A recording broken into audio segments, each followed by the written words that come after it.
চিন্তাটা আমাদের পুরোটাই ভুল ধারণা। আমরা কিন্তু একটা ঘোরের ভিতর রয়েছে। সাকিব আল হাসান থাকতো তাহলে কিন্তু আমরা তামিম কিন্তু বরাবরই ইন্ডিয়ার বিপক্ষে কিন্তু একটা ত্রাস। তামিমের বিকল্প হতে পারে তানজিদ তামিম। সাকিব আল হাসানের বিপরীত মেহেদী হাসান মিরাজ। তাদেরকে কিন্তু জ্যোতিষী কি বলে, বাংলাদেশ ভার্সেস ইন্ডিয়া চ্যাম্পিয়ন ট্রফির প্রথম ম্যাচে ইন্ডিয়ার বিপক্ষে বাংলাদেশ কি জিততে পারবে? জ্যোতিষী যাই বলুক না কেন সেটা আসলে আমাদের বোঝার দরকার নেই। আশা করি এই ভিডিও শেষে আমরা বুঝতে পারবো এই ম্যাচে কে জিততে পারবে। বাংলাদেশের 16 কোটি মানুষের স্বপ্ন চ্যাম্পিয়ন ট্রফি জয় করার, কিন্তু আসলে বাংলাদেশ দলের সে সামর্থ্য আছে কি? বাংলাদেশ কি পারবে পাকিস্তান, ইন্ডিয়া, নিউজিল্যান্ডের মতো বড় বড় দলকে হারিয়ে দিয়ে দ্বিতীয় রাউন্ডে যেতে?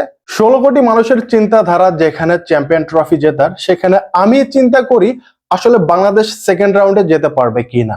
সেকেন্ড রাউন্ডে যদি যেতে পারে তাহলে কিন্তু পরবর্তীতে আমরা ফাইনালের চিন্তা করব।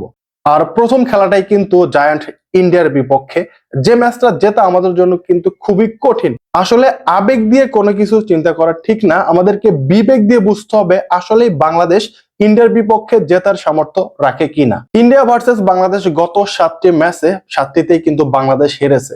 তো বুঝতে পারছেন বাংলাদেশ কিন্তু ইন্ডিয়া থেকে অনেকাংশে পিছিয়ে আছে।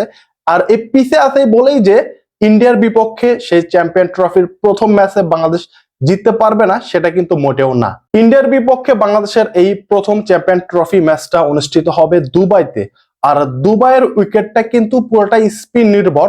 অন্যদিকে ইন্ডিয়া তারা কিন্তু তাদের দলে 5টা স্পিনার নিয়েছে। সো বুঝতে পারছেন তাদের টেকনিকটা কোন জায়গায়। আরেকটা বিষয় লক্ষ্য রাখবেন, ইন্ডিয়ার প্রত্যেকটা খেলা কিন্তু মানে প্রথম রাউন্ড থেকে যদি ফাইনালেও যায় তারা প্রত্যেকটা ম্যাচ কিন্তু দুবাইতে খেলবে, সেই একই স্টেডিয়ামে। অন্যদিকে আমরা যদি আমাদের বাংলাদেশ টিমের দিকে তাকাই তাহলে আমাদের কিন্তু স্পিনারদের সামর্থ্য ততটা নেই যতটা ইন্ডিয়ার প্লেয়ারদের রয়েছে। যদি খেলাটা পেস নির্ভর হতো তাহলে আমি 100% গ্যারান্টি দিয়ে বলতে পারতাম ইন্ডিয়া থেকে বাংলাদেশের কিন্তু পেস বোলারদের ক্ষমতা অনেক গুণ বেশি। আমরা অনেকে চিন্তা করছি ইন্ডিয়া দলে যেহেতু বুমরা নেই এর জন্য আমরা ম্যাচে কিছুটা অ্যাডভান্টেজ পাবো, কিন্তু মোটেও তা হবে না। এই চিন্তাটা আমাদের পুরোটাই ভুল ধারণা। আমরা কিন্তু একটা ঘোরের ভিতর রয়েছি। অলরেডি কিন্তু আমরা আলোচনা করেছি দুবাই স্টেডিয়ামের উইকেটটা কিন্তু পুরোটাই স্পিন নির্ভর।